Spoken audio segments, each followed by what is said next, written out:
Olá, hoje é quinta-feira, dia 8 de junho e a partir de agora você fica com a gente aqui no Bom Dia Jacareí. Vamos conversar sobre a sessão realizada ontem aqui na Câmara. Os vereadores aprovaram um projeto e mantiveram 3 vetos do prefeito Isaías Santana.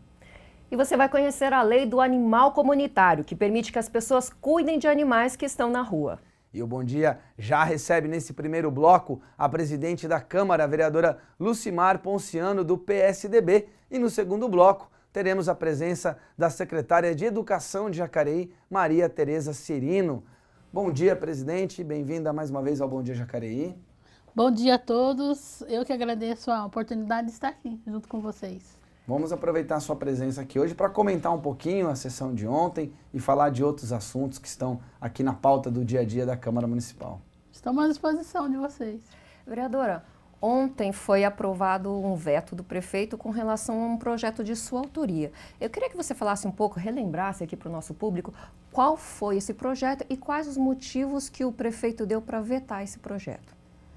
Esse projeto foi a questão de estar privando a segurança das pessoas nos locais públicos.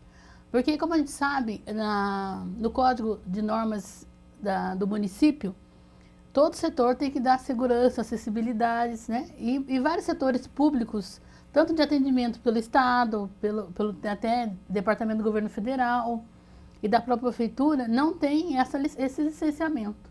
Então, essa foi a maneira de eu colocar a lei, é para provocar que se dê uma atenção especial para que evite-se acidentes futuros e que comprometa a vida das pessoas.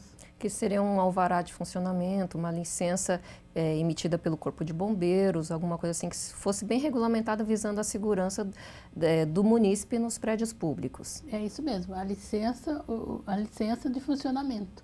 Porque a licença de funcionamento é uma segurança do que você pode entrar e sair do lugar com tranquilidade. Não que não possa acontecer algo com você ali dentro, mas pelo menos no quesito segurança, você está assegurada de sofrer um dano, ou tiver numa saída de emergência, você ter essa segurança. E são todos prédios que têm um fluxo de pessoas, prédios públicos têm fluxo de pessoas bem grande, como hospitais, escolas. Agora, esse projeto foi vetado pelo prefeito e eu queria que você falasse para a gente quais foram os motivos do veto.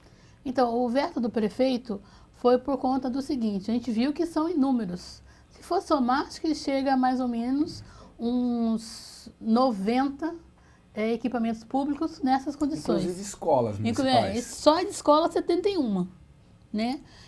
A maior parte dos prédios, então, são escolas municipais. Sim, são escolas, porque às vezes elas foram feitas para resolver o problema da demanda escolar e foi criada de uma forma, sabe, no empurrão, assim, sem um planejamento, sem adequação. Então, por isso que a maioria é as escolas. Mas, então, para atendimento dessa lei, o prefeito ele teria que tirar a verba de uma outra política pública para poder sanar isso daí. E é um dinheiro que não está reservado no orçamento. E a gente vê a demanda, assim, expressiva de vários, na saúde, na educação. Mas, independente disso, essa provocação é muito válida para que se pense e se planeje, porque não dá para você entrar num lugar e ficar inseguro. E também o fato que foi muito discutido, mas então vai parar todo o serviço. Não há necessidade de parar todo o serviço, porque já que eles acontecem a Santa Casa há mais de 100 anos e outros lugares há mais de 100 anos, então vamos dar uma adaptação para isso. Mas eu acho que tem que se pensar, tem que ter um planejamento e tem que fazer. Esse foi um dos pontos na defesa de alguns vereadores. Alguns vereadores diziam que estavam no impasse, porque ao manter o veto do prefeito, eles de alguma maneira concordam com o funcionamento desses prédios sem o alvará, sem a regularização. Mas, por outro lado, para alguns vereadores, né, no plenário, eles diziam que também não derrubar o veto, né, seria ignorar que existe esse problema. São prédios, inclusive escolas, que não estão regularizadas na questão, sobretudo, da segurança. Como é que a senhora vê esse impasse, vereadora? E alguns sugeriram, inclusive, a criação de uma comissão para discutir o tema, reapresentação do projeto com prazos definidos, porque o veto diz que isso pode gerar, ter que regularizar todos esses prédios de uma vez, geraria um custo enorme para o município, é inviável para o município fazer isso, mas, por outro lado, a gente concordar com o veto não é concordar que o prédio pode funcionar, então, sem a segurança mínima necessária por lei exigida? Então, é desafiador. Mas eu acho assim que lógico que não vai fechar o Corpo de Bombeiro por conta dessa licença, não vai fechar a Santa Casa por conta da licença. E vai dar um rombo, lógico, no orçamento do município. Mas eu entendo assim que essa saída de, eu vou ser favorável ao veto por conta de ver a Santa Casa fechando, isso aí acho que não dá para ser, porque nós só temos um único hospital na cidade, no município. Uma lei dessa não é implantada de um dia para o outro, né? No próximo boletim cumpre-se, né? Que aqui eu acho que a política, no meu ponto de vista, se faz muito no diálogo. Né? Agora, acho que não precisa criar comissões, porque nós já temos várias comissões, né? Temos 8 comissões formadas por vereadores. Então, o papel da comissão não é só analisar os projetos que o vereador vai colocar na casa, mas também é indicar e solicitar audiência e cobrar atitudes do executivo dentro da pasta deles, que nem a Comissão de Obras Públicas. Ela pode muito bem alavancar essa discussão. Não precisa esperar montar uma nova comissão, mesmo porque são 13 vereadores que já estão todos comprometidos em todas as comissões. Aí tem a frente parlamentar, que é se criada de acordo com a bandeira, de acordo com a necessidade da discussão junto com a sociedade. Então, quer dizer, tem bastante trabalho. Então, acho que criar comissões não é necessário. Mas, assim, só o fato de gerar essa discussão na sessão de ontem e o comprometimento de quase em todas as falas dos vereadores e a inconformidade, inclusive, de saber que mais de 80 equipamentos públicos estão irregular e se exige do comerciante, da iniciativa privada essa responsabilidade. Então, acho que só o fato disso já foi válido a inclusão do projeto. Vereadora, tudo bem, então o projeto foi mantido o veto. Foi vetado o projeto. Mas o que acontece agora? Para quem está em casa assistindo, que de repente tomou conhecimento hoje que a escola do filho onde ele estuda não está regularizada nessas questões de segurança. O que acontece agora com esses prédios? Vão continuar do jeito que estão? Ou o fato do projeto ter sido vetado não significa que a prefeitura ou os outros órgãos públicos não vão atuar no sentido de regularizar e de adequar os prédios? O que a gente pode esperar daqui para frente nesse tema? Agora, eu espero, diante da posição dos vereadores de ontem, a Comissão, né, de Obras Públicas acompanhe essa discussão e também a gente fique mais atento. Vamos ver, assim, dentro de todos esses equipamentos, qual que está menos adequado à segurança 100% ao cidadão. Qual que coloca o cidadão mais vulnerável na questão de risco. Então, daí a gente tem que começar a acompanhar. Eu acho que agora é a fase da gente acompanhar.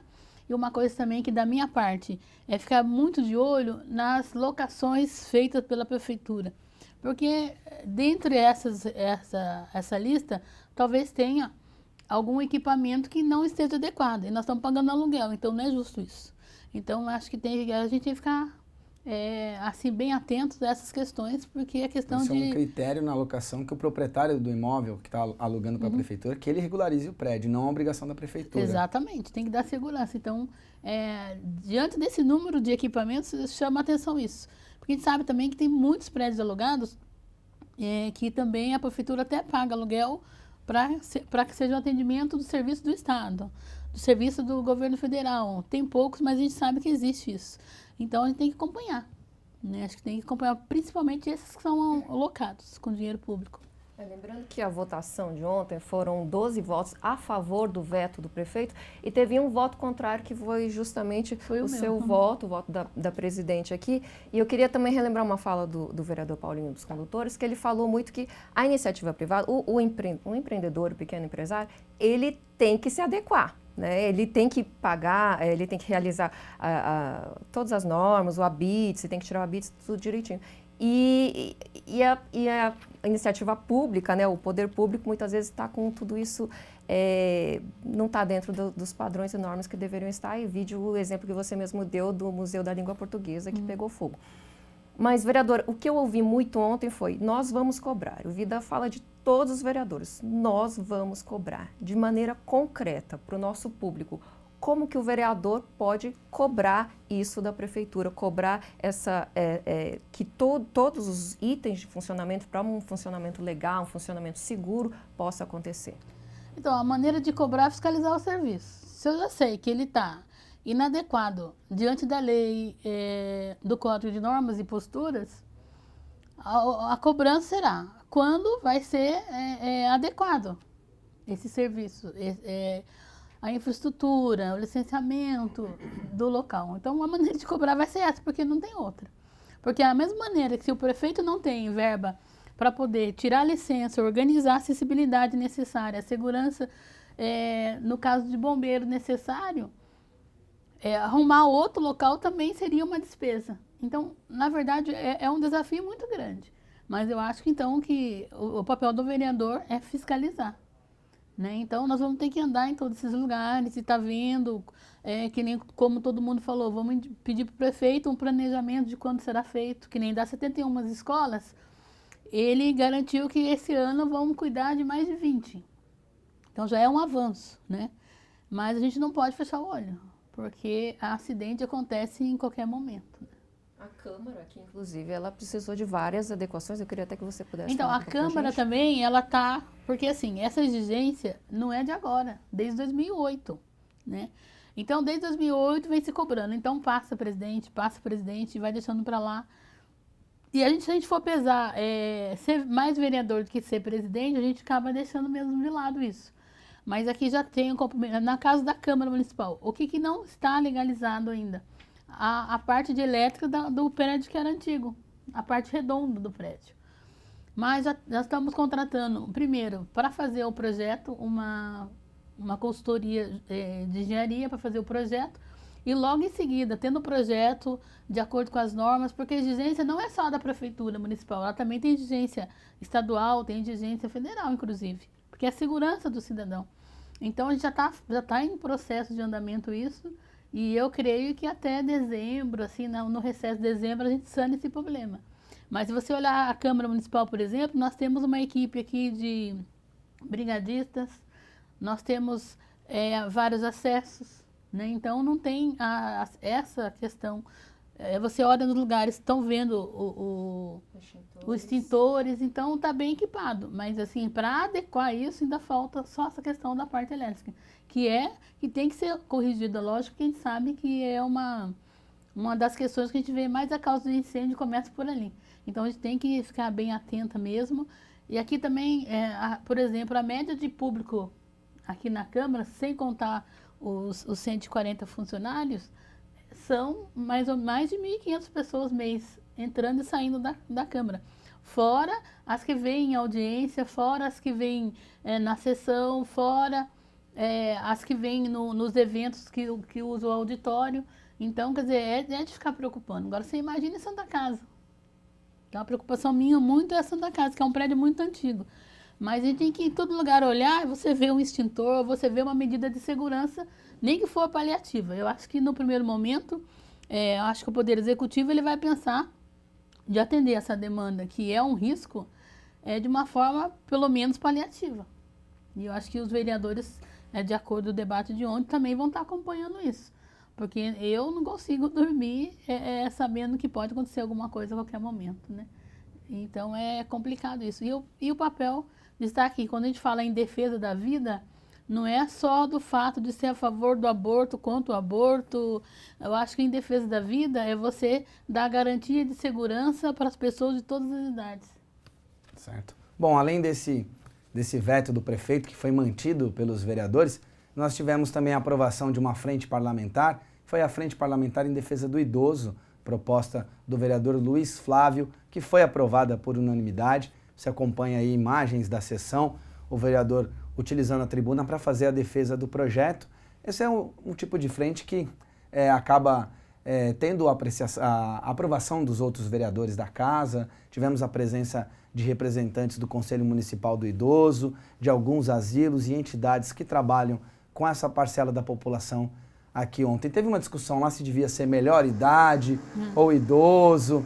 A senhora também tem um trabalho envolvida com essa questão, até pela condição de assistente social. Então, eu acompanho há muito tempo como visitante, né? Visitante de asilos, né? Então, em asilo eu visito, porque eu tive uma avó internada. A gente trabalha em comunidade. A gente conhece bastante os idosos, eu sou apaixonada pela experiência de idoso, testemunho de idoso. Que nem, por exemplo, o seu Manuel lá do Porto Velho, um senhor de 111 anos. Eu conheci o seu Manuel com 106 anos, trabalhando de carroceiro, né? Descendo entulho, levando entulho.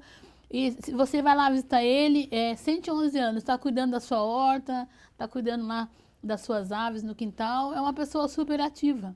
E uma outra idosa também que me encantou por esses últimos tempos, a dona Rita Emília, que lançou um livro sobre a nova fase, e ela defende isso, que a fase do idoso é uma fase de viver cada dia melhor, de viver com alegria, de viver com disposição, a melhor idade, né? E no livro dela é muito interessante que ela traz depoimentos de pessoas, de idosos com mais de 60 anos, 70, que fizeram a faculdade, né?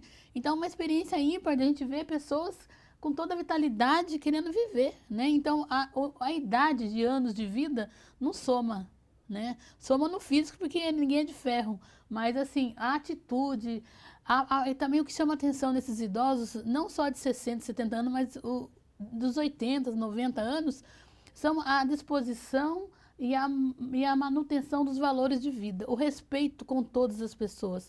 Então é de se admirar isso, porque a gente não vê hoje nos adolescentes, nem na gente, né, de quarentão assim, a gente não vê essa educação viva presente. Hoje está se perdendo essa questão de educação para os mais velhos, de educação pelas mulheres, de educação pelas gestantes.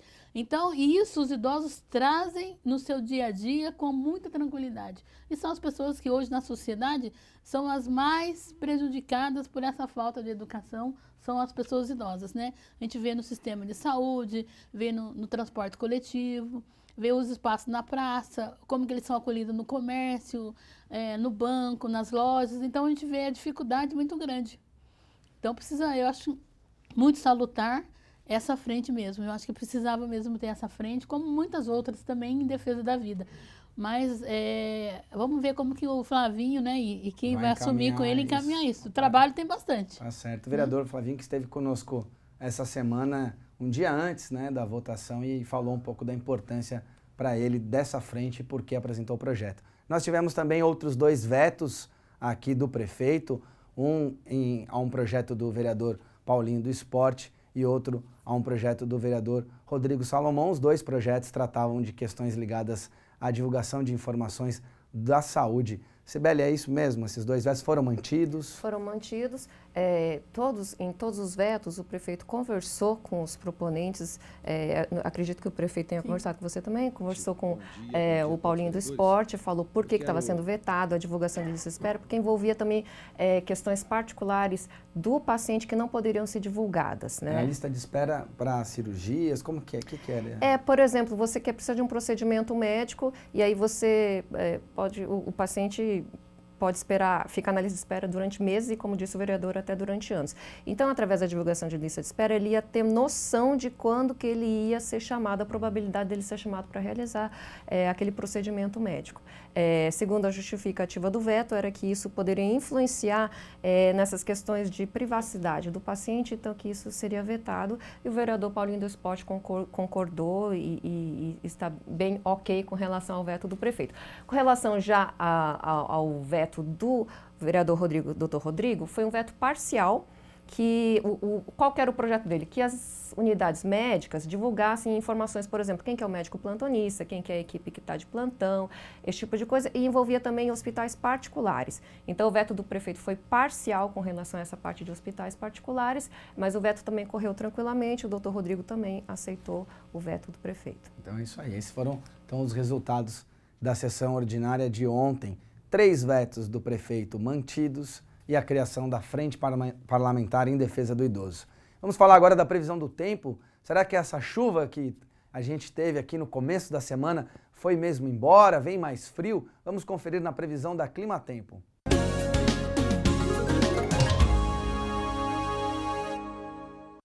E a quinta-feira amanheceu com forte neblina aqui na cidade de Jacareí, mas ao longo da manhã o nevoeiro dá lugar ao sol. A umidade relativa do ar vai marcar 48%, sem chances de chuva. A mínima fica em 17 graus e a máxima chega aos 27. Já amanhã, sexta-feira, o tempo vai fechar de novo.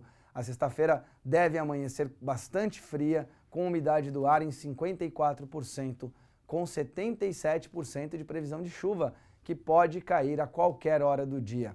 Os termômetros devem variar entre 14 graus de mínima e 22 de máxima, e vem mais frio pela frente. E a gente está falando da criação de uma frente parlamentar em defesa do idoso. Aqui na Câmara também foi criada uma frente parlamentar em defesa dos animais, e nós vamos assistir agora uma matéria que vai falar sobre um projeto aprovado aqui. Aquelas pessoas que cuidam e alimentam cães e gatos que vivem nas ruas não poderão ser mais multadas por isso. A lei de autoria da vereadora Sônia Patas da Amizade regulariza uma situação já existente na cidade. Ela passou a valer no dia 5 de maio, data da sua publicação no Boletim Oficial. A repórter Tamires Vick nos traz mais informações. Nesse mês de maio foi aprovada na Câmara Municipal de Jacareí a Lei sobre o Animal Comunitário, que reafirma uma lei já existente no estado de São Paulo para a manutenção de animais em ambientes públicos da cidade. Em que situação que você pode dizer que um cão é comunitário? Aquele cão, por exemplo, ele está numa rua e ele é cuidado pela comunidade, né, por aquela rua. Então, o que a pessoa pode fazer? Ela pode colocar uma casinha, ela pode alimentar esse animal, ela pode colocar coleirinha, ela pode vacinar esse animal, castrar. Pode não, ela deve fazer isso para que ele se torne um cão comunitário. Então, ele vai ser cuidado naquela região e ninguém pode reclamar disso. Na minha rua são 3 cachorros que ficam lá, eles sempre estão por lá, então eu sempre dou arroz, ou a gente faz um arroz fresquinho para eles, ou a gente dá ração e coloca água. Eu recebi aqui uns 4 munícipes que foram multados por estar alimentando animais na rua. Hoje não, hoje já pode alimentar animal na rua tranquilamente, que não pode ser multado.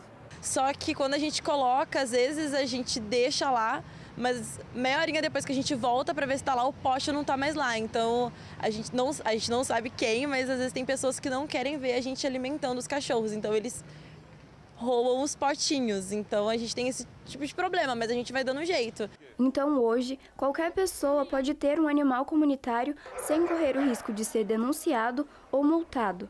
Quanto ao problema de zoonoses, que são as doenças que podem ser transmitidas de animais para pessoas, o grande motivo das denúncias e reclamações por parte da população contrária à manutenção de animais que estão nas ruas, conversamos com o veterinário Osíris Franco, que esclareceu alguns pontos. Então vamos pensar assim, a alimentação dos animais, dos cães ou dos gatos, ela em si não vai gerar um problema grande ali de zoonose, nós não vamos ter esse perigo, tá? Só que, quais cuidados que nós temos que ter? Vai alimentar o animal. Primeiro, em relação ao animal, você tem que ter o cuidado de dar a ração, tá? Então, evitar alimentação caseira, alimentos de pessoas. Então, evitar ossos, espinhas de peixe, feijão, deixa o feijão lá, o feijão vai fermentar. Então, evita tudo isso. Então, você quer exercer essa cidadania, você dê a ração para o animal. Então, eu procuro sempre colocar a comida deles quando eu vejo que eles estão lá pela rua. Então eu coloco, separo cada um num potinho, como são 3, coloco 3 potinhos e eu vejo eles comerem, mas às vezes um ou outro dá uma enroladinha, mas eu vou, meia horinha, entro para casa, aí meia horinha depois eu volto para ver se eles já comeram. Então assim que eu vejo que não tem mais nada, eu retiro. E água também, a gente troca todo dia, lava os potinhos todo dia para não ter perigo com dengue. A ração em determinado horário, o animal ele acostuma, então você dá quando o animal chegou ali na sua porta, ele está ali pedindo a comida, então você vai e oferece.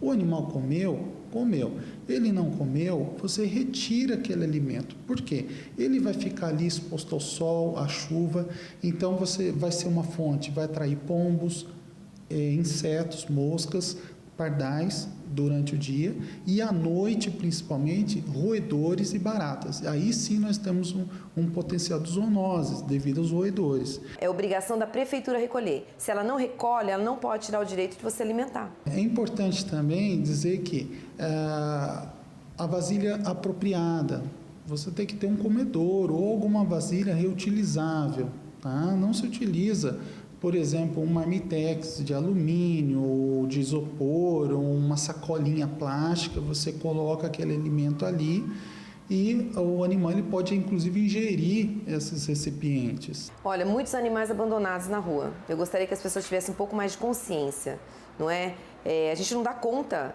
E depois que eu fui eleita, as pessoas estão pedindo muito para recolher animais. Não tem como recolher todos os animais. Mesmo que faça outro canil, não tem como recolher todos. Então a população ela tem que entender que nós somos responsáveis por esses animais estarem na rua também. Não é? Nós temos que zelar pelo bem-estar deles. Que tivesse um pouco de compaixão e desse água, desse um alimento para o animal, não batesse no animal, não espancasse o animal. Tem pessoas que espancam o animal porque está na porta de casa, alguma coisa assim, né? Que parasse com isso e visse mais o lado humano, que pudesse ajudar esses animais. A solução não tem para agora. As pessoas estão querendo uma solução imediata para isso. Não tem essa solução imediata. Não é? A gente tem que trabalhar em conjunto para poder ajudar esses animais. Fora isso, não tem solução por enquanto. A pessoa que vai exercer a cidadania, ela tem que ser plena. Então, a pessoa tem que ter a consciência de que tem que manter o local limpo. Então, o animal acabou de comer, tem que remover os restos que ficaram no chão, que sobraram ali, varrer o local e não manter o local sujo.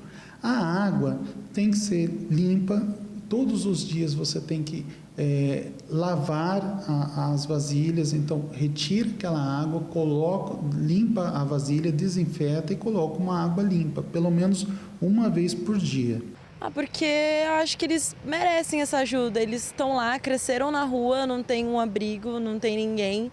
Então, não tem ninguém para alimentar. Então, eu senti isso que eu deveria cuidar deles. Eu não dou só comida, eu também dou carinho. Então, tem até um cachorro que ele apareceu lá, que ele era muito bravo. A gente chama ele de branco, porque ele tem bem grandão e todo brancão. E ele era muito agressivo. E quando a gente começou a cuidar dele, a dar comida, a dar atenção, ele mudou completamente. Então hoje ele é super carinhoso. Muito bem, esse foi o projeto então aprovado, né? Que ficou conhecido aqui como o projeto do Cão Amigo, que permite que as pessoas então alimentem os animais que vivem na rua.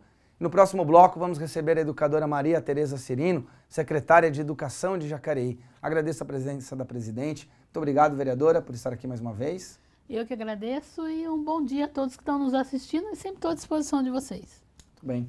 Fique com a gente, voltamos já já.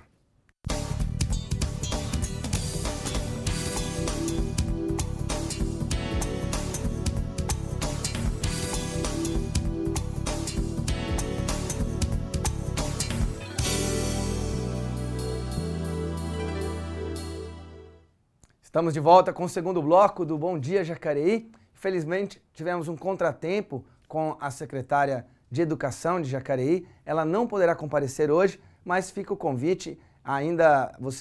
Vamos receber a secretária aqui em uma outra ocasião para falar sobre a educação do município. A secretária Maria Tereza, a secretária de Educação de Jacareí, infelizmente não pôde comparecer aqui hoje nesse segundo bloco. Mas temos aqui o Daniel Mendes. E a gente nem comentou, Daniel Mendes, a volta de Cibele Sugano depois de um mês de férias ao Bom Dia Jacareí. O público falou, olha, voltou a Cibele, né? Voltou a Cibele aí. As pessoas estão comentando nas redes sociais. De sua longa viagem, né, Cibele? Mais de 30 dias de férias. Eu emendei aí com o feriado e tal, e deu para tirar, mas eu estava cansada. Vou te falar. Não achei que eu fosse dizer isso não, mas eu queria voltar logo, queria voltar para trabalhar, que eu estava mais cansada de cuidar de casa, cuidar de filho, cuidar da rotina do dia a dia. Eu falei assim, quero trabalhar logo, porque lá eu descanso e penso em outras coisas e a gente fica por dentro aqui do dia a dia da cidade de Jacareí, que eu já estava sentindo falta também. Cibele, aqui nos bastidores, é a pessoa mais séria aqui da TV Câmara. A gente está falando de férias, está falando de feriado. Vamos começar então esse segundo bloco, vendo qual é a programação da agenda cultural, já que o final de semana está se aproximando aí. Vamos conferir as dicas com o Aleph Gonçalves. Oi, gente! E aí, preparados para mais uma semana cheia de eventos? O quadro Agenda Cultural começa hoje com programações incríveis da Semana Integrada do Meio Ambiente, que começou na segunda-feira, em que o artista plástico Clóvis Masson traz sua exposição com o tema A Natureza do Homem, das 7 horas às 22 horas no Educamar Jacareí. Está muito bom, viu? Vale a pena conferir. Aliás, meus parabéns ao Clóvis pelo trabalho e pelo seu aniversário que foi essa semana. Hoje lá na ETEC acontece uma oficina muito interessante sobre a reutilização de pallets. E nós vamos... Muito bem, a gente teve um problema técnico aí com a agenda cultural do Aleph, mas eu vou seguir falando de um outro evento que aqui você pode colocar aí na sua agenda, que é o Encontro Memória Viva Jacareí, que segue lá na Biblioteca Municipal até amanhã à noite. Hoje, essa noite, a partir das 6 horas da tarde, tem a exibição do documentário Ofícios de Jacareí, que passou muitas vezes aqui na TV Câmara, que vai tratar dessas profissões que estão desaparecendo, né? O sapateiro, o cara que conserta relógio. Então hoje, a partir das 6 da tarde, você pode conferir lá nesse evento, o Memórias de Jacareí, o documentário Ofícios de Jacareí. E a partir das 7 da noite, tem a mesa temática com o tema audiovisual Registros da Memória, com a participação do Wagner Rodrigo, a Bia Burrego, Vitor Menezes e Silvia Bigarelli. E a mediação é do Fábio Perinotto. A entrada é gratuita, vale a pena conferir esse evento. Ele vai até sexta-feira. E o Enem avalia conhecimentos obtidos até o término do ensino médio. Ele é usado como parte do processo seletivo de mais de 1.000 instituições de ensino superior públicas e privadas. Este ano, o Ministério da Educação anunciou algumas mudanças importantes, entre elas a mudança do dia e formato como a prova será aplicada. Confira quais são as modificações no exame e como elas vão afetar a vida de milhares de estudantes. Depois de uma consulta pública, que obteve a participação de mais de 600 mil pessoas em todo o país, o Ministério da Educação realizou mudanças no Exame Nacional do Ensino Médio. As principais mudanças no Enem são: este ano, as provas serão aplicadas em 2 domingos, dia 5 e 12 de novembro. A redação será no primeiro dia de prova. O estudante da rede pública, que teve direito à isenção da taxa de matrícula, que faltar à prova, perderá o direito à isenção no ano seguinte, a não ser que apresente atestado médico. Cada estudante vai receber o caderno de perguntas e respostas personalizados com o nome e o número de inscrição para maior segurança.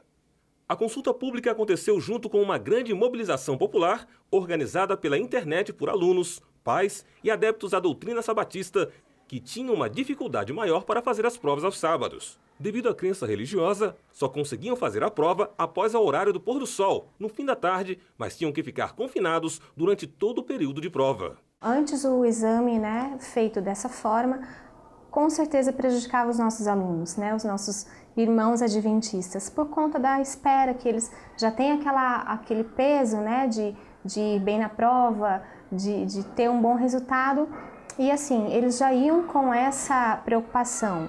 E aí tinham que ficar confinados lá durante muito tempo. Então, era o tempo da espera, era a angústia, era a fome, porque eles comiam coisas não tão saudáveis assim. E isso certamente prejudicava o resultado final, Na opinião da orientadora educacional, a mudança do exame para 2 domingos vai beneficiar não só os alunos sabatistas, mas a todos. Todos serão beneficiados com isso, Porque se eles podem se preparar melhor para uma outra disciplina, todos vão ganhar com isso, Agora eles têm mais tranquilidade, não só os nossos adventistas, mas os outros alunos também, Os outros candidatos também. Para este líder religioso e educador, a principal mudança também significa um grande avanço no respeito à liberdade religiosa. Eu acredito que nós temos vivido uma época onde as pessoas têm buscado muito mais tanto entender quanto respeitar as diferenças de ideologia, as diferenças que existem na nossa sociedade. Portanto, essa mobilização que foi feita, ela tem sido uma grande força no sentido de respeitarmos essas diferenças. O novo Enem trouxe alívio para os estudantes que enfrentaram a maratona de provas no ano passado e pretendem realizar o exame também este ano. Foi bem difícil, cansativo também, porque você desgasta bastante, do tempo de 1 até quase 7 horas esperando. Até lá você cansa, você fica apreensivo para saber como vai ser a prova, é complicado. E na hora de fazer a prova você está mais cansado ainda, você não consegue ter um desempenho que você poderia ter, que é um desempenho melhor, daí acaba complicando. Primeiro porque você já vai mais aliviada. Porque você pode guardar sua fé no dia de sábado normal e no domingo você ter a oportunidade de realizar a prova como todos os outros. Eu espero que seja um resultado melhor do que do ano passado, porque ano passado foi só teste. Agora eu espero que eu consiga ir fazer sem o nervosismo, sem as coisas atrapalhando lá.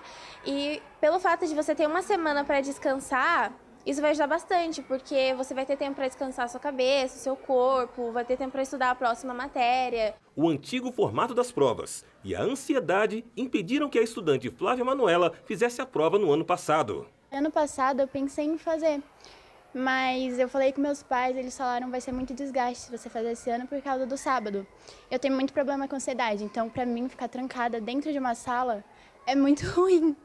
Então provavelmente se eu tivesse feito ano passado e se esse ano não tivesse ocorrido a mudança, eu não ia querer fazer de jeito nenhum. Motivada a fazer o Enem este ano, devido à mudança, a estudante destaca que o tema da redação do ano passado passou a fazer mais sentido agora. Coisa que eu estava pensando bastante, antes de ter essa mudança, foi no tema da redação do ano passado, que era liberdade religiosa.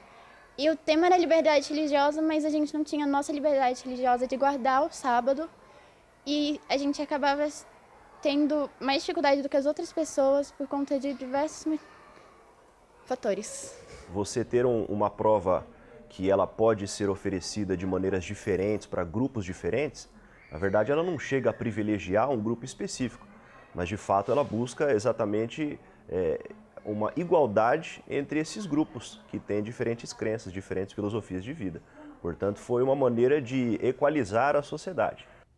Bem, a gente acompanhou aí, Daniel, essa questão, sobretudo a matéria teve esse foco, falou bastante da questão dos adventistas, na questão do sábado. Essa mudança, essa discussão surgiu com eles? Surgiu, Elton, surgiu sim, porque foi uma grande mobilização feita, né, desde o início do ano.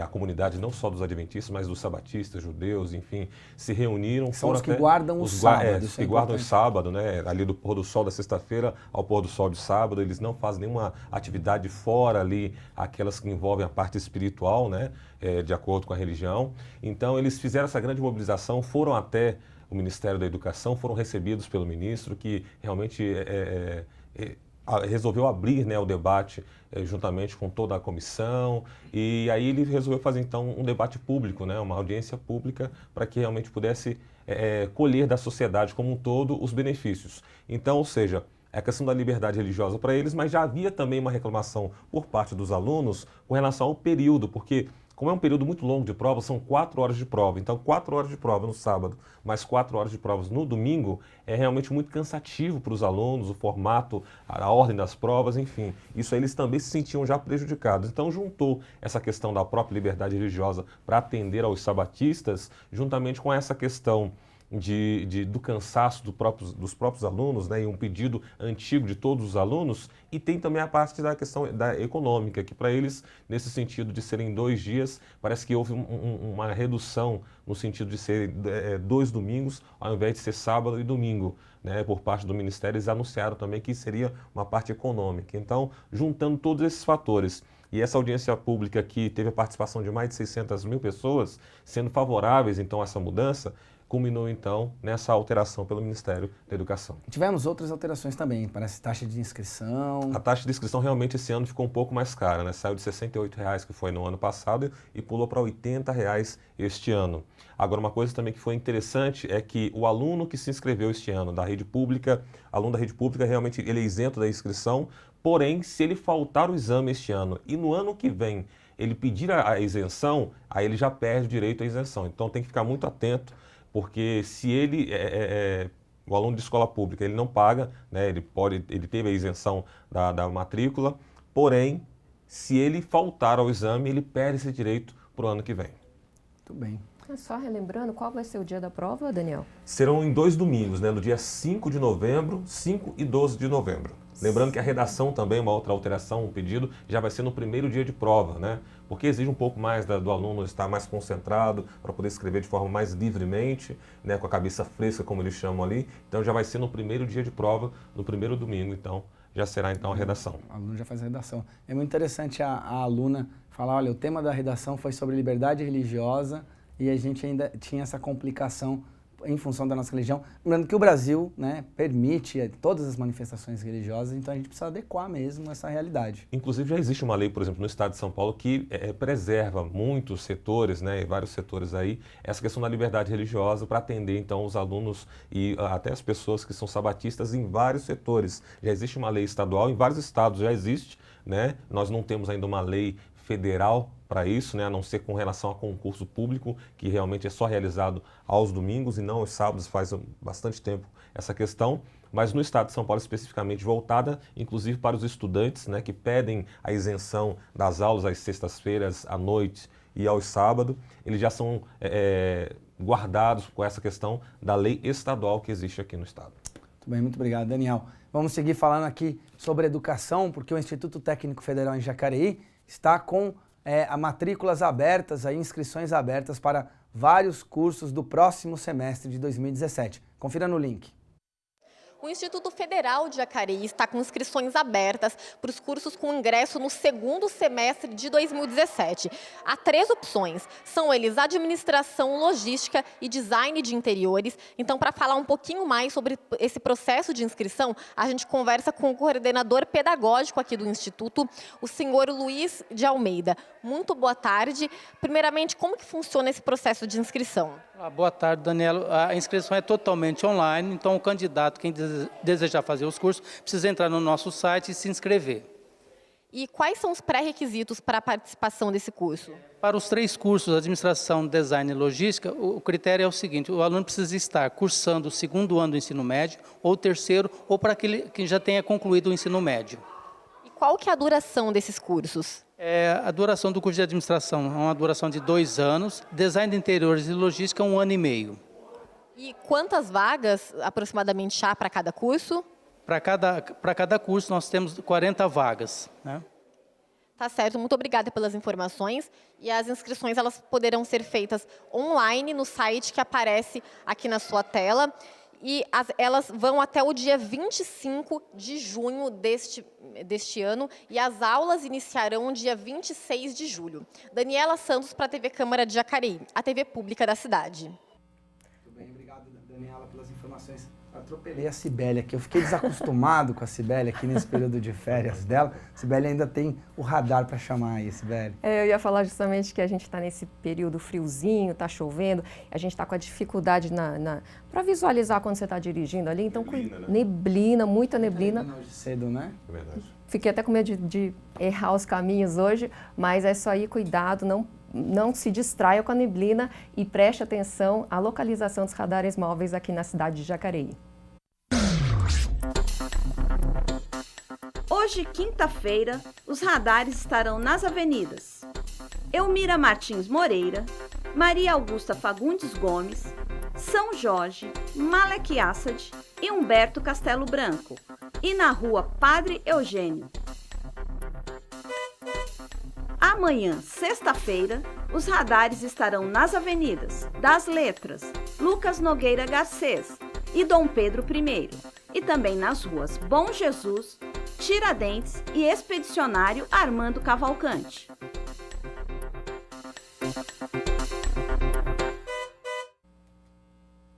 E o Bom Dia Jacareí dessa quinta-feira fica por aqui. A reprise é meio-dia e também às 11 da noite. Agradeço a presença dos nossos convidados, obrigada a presença aqui do Daniel Mendes. Obrigada, Daniel, esclareceu muito para a gente com relação ao Enem.